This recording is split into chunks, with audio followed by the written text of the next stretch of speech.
அலுவலர்களால் சம்பந்தப்பட்ட துறைகளுக்கு எடுத்து செல்லப்பட்டு விண்ணப்பித்தவர்களுக்கு சரியான பதிலும் அனுப்பி எவ்வளவு காலத்திற்குள் இது முடிவடையும் என்கின்ற விவரங்களையும் அவர்களுக்கு தெரிவித்து அவர்கள் முழு நிறைவடைகிற வகையில் பொதுமக்களுக்கு பெரிய அளவிலான திருப்தி அளிக்கிற வகையில் இந்த முகாம்கள் நடைபெற்றுக் கொண்டிருக்கிறது. சென்னையை பொறுத்தவரை 200 மாநகராட்சி வார்டுகள் இருக்கிறது. ஒரு வார்டுக்கு 2 இடங்களில் இந்த முகாம்கள் நடத்தப்படும் என்று அறிவிக்கப்பட்டது. அந்த வகையில் சென்னையில் இதுவரை நடத்தப்பட்ட முகாம்களின் எண்ணிக்கை 202 முகாம்கள் நடத்தி முடிக்கப்பட்டிருக்கிறது. சென்னையிலேயும் 50% கடந்து இந்த முகாம்கள் நடத்தும் பணி நிறைவு பெற்றிருக்கிறது. இன்னும் 198 முகாம்கள் நடத்தப்பட வேண்டியிருக்கிறது. ஒரு வட்டத்திற்கு 2 என்கின்ற வகையில் நடத்தப்படுகிற இந்த முகாம்கள் சென்னையை பொறுத்தவரை 50% கடந்து மிக சிறப்பான வகையில் நடத்தப்பட்டு பொதுமக்களுக்கு ஒரு தன்னிறைவை தந்து கொண்டிருக்கிறது. நான் முதலிலே சொன்னதைப் போல 13 துறைகளின் வாயிலாக 43 வகையான சேவைகளை வழங்கும் இந்த முகாம்களில் ஒவ்வொரு முகாமிலும் 2000-3000 பேர் என்கின்ற வகையில் விண்ணப்பங்களை அளித்து தீர்வு கண்டு வருகிறார்கள். இதில் கலைஞர் மகளிர் உரிமை தொகை அதற்கான விண்ணப்பங்களும் தரப்படுகிறது. அந்த விண்ணப்பங்களை பூர்த்தி செய்து தருகிற அளவுக்கு ஒவ்வொரு முகாமிலும் தன்னார்வலர்களும் நியமிக்கப்பட்டிருக்கிறார்கள். இந்த முகாம்களில் மாற்றுத்திறனாளர் பெருமக்களுக்கு உதவுகிற வகையில் 3 சக்கர வாகனங்களோடு தன்னார்வலர்கள் இங்கே பணியில் அமர்த்தப்பட்டிருக்கிறார்கள். பெருநகர சென்னை மாநகராட்சி இந்த முகாம்களை அத்துணை சேவை துறைகளுடன் இணைந்து மிக சிறப்பாக செய்து கொண்டிருக்கிறது.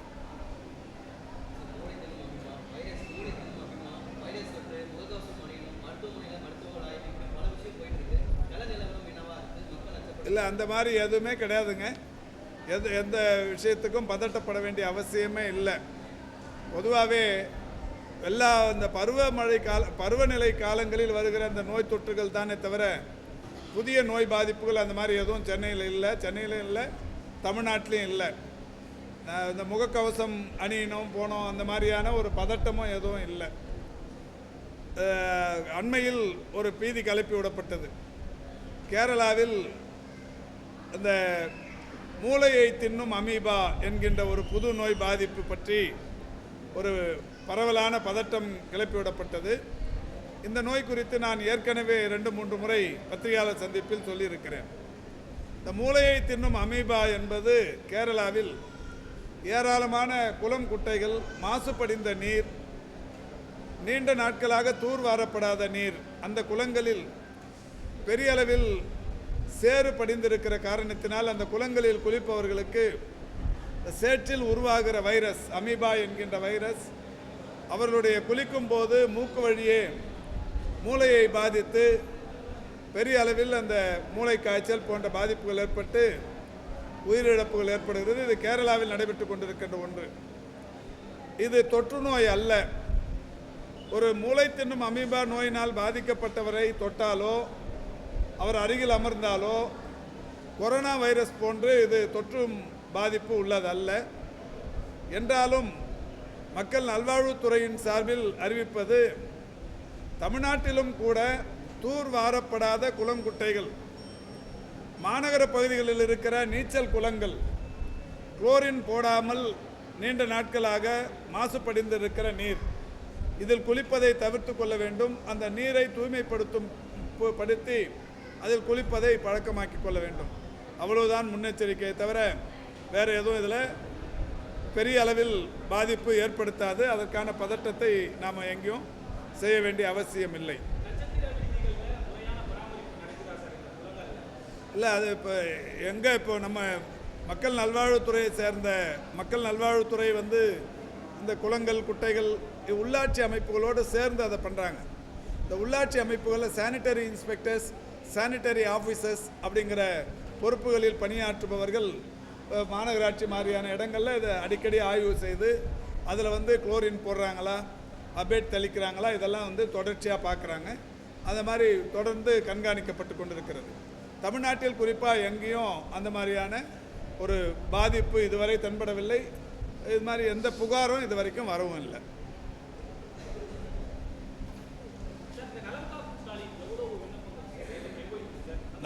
நலம் காக்கும் ஸ்டாலின் என்கின்ற அந்த மகத்தான திட்டம் ஒவ்வொரு சனிக்கிழமையும் தமிழ்நாட்டில் நடத்தப்பட்டு வருகிறது. அந்த முகாம்களை பொறுத்தவரை கடந்த மாதம் 2ஆம் தேதி மாண்புமிகு தமிழ்நாட்டின் முதலமைச்சர்களால் தொடங்கப்பட்டு தமிழ்நாட்டில் இருக்கிற வருவாய் மாவட்டங்கள் 38லும் ஒரு வாரத்திற்கும் 38 என்கின்ற வகையில் நடைபெற்று கொண்டிருக்கிறது. முதல் வாரம் 38 முகாம்கள் நடத்தப்பட்டது. அதற்கு அடுத்த சனிக்கிழமை 36 இடங்களில் நடத்தப்பட்டது. சென்னை, ஊட்டி நீங்களாக 36 நடத்தப்பட்டது. அதற்கு அடுத்த வாரம் 38 நடத்தப்பட்டது. போன வாரம் 38 நடத்தப்பட்டது.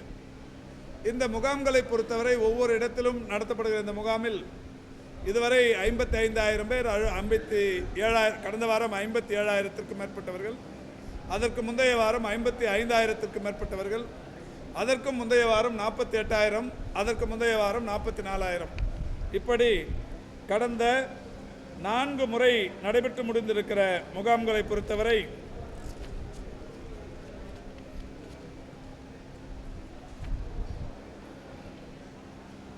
கடைசியாக நடந்தது 30. ஒவ்வொரு முகாமிலும் நான் சொன்ன இந்த எண்ணிக்கையில் நடத்தப்பட்டிருக்கிறது. வருகிற சனிக்கிழமை 37 அல்லது 36 இடங்களில் நடத்தப்படும். சென்னையை பொறுத்தவரை 15 முகாம்கள் திட்டமிடப்பட்டது. அது 15 மண்டலங்களுக்கு ஒவ்வொன்று என்கின்ற வகையில். இதில் 15ம் ஆல்டர்னேட் வீக்ஸுங்கிற மாதிரி ஒரு வாரம் விட்டு ஒரு வாரம் நடத்தப்படுவது என்று முடிவெடுக்கப்பட்டிருக்கிறது. தமிழ்நாடு முழுவதிலும் 388 வட்டாரங்கள் இருக்கிறது. ஒரு வட்டாரத்திற்கு 3 என்கின்ற விகிதத்திலும் 10 லட்சத்திற்கும் மேற்பட்ட மக்கள் தொகை கொண்ட 5 மாநகராட்சிகளில் தலா 5 என்கின்ற வகைகளிலேயும் 10 லட்சத்திற்கும் குறைவான மக்கள் தொகை கொண்ட 19 மாநகராட்சிகளில் தலா 4 என்கின்ற வகைகளிலேயும் வட்டாரத்திற்கு 3 என்கின்ற வகையிலேயும் 1256 முகாம்கள் நடத்தப்படவிருக்கிறது. அடுத்த வருடம் 2026 ஜனவரி 15க்குள் இந்த 1256 முகாம்களும் நடத்தப்பட்டுவிடும். இல்லை, அவர் தொடர்ச்சியாக மருத்துவ கண்காணிப்பில் இருக்கிறார். அவருக்கு வந்து இந்த மூச்சு விடுவதில் ஏற்பட்டிருக்கிற அந்த சிரமம், ட்ரக்கியாஸ்டமி என்கின்ற அந்த தொண்டையில் ஒரு ஆப்ரேஷன் செய்து மூச்சு விடுதலை எளிதாக்குகிற ஒரு கருவி பொருத்தப்படவிருக்கிறது. அந்த பணி இன்றைக்கு நடைபெற்று கொண்டிருக்கிறது. மருத்துவர்களின் தீவிர கண்காணிப்பில் இருக்கிறார்.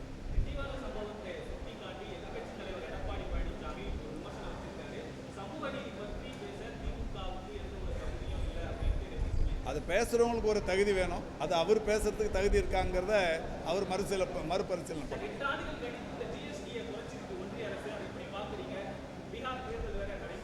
இது இவ்வளோ ஜிஎஸ்டியை ஏற்றினது அவங்க தான், குறைக்கிறதா சொல்கிறதும் அவங்க தான். ஏற்றிருக்கவும் வேணாம், இவ்வளோ நாள் மக்களை வந்து பாதிப்புக்குள்ளாக்கியிருக்கவும் வேணாம்.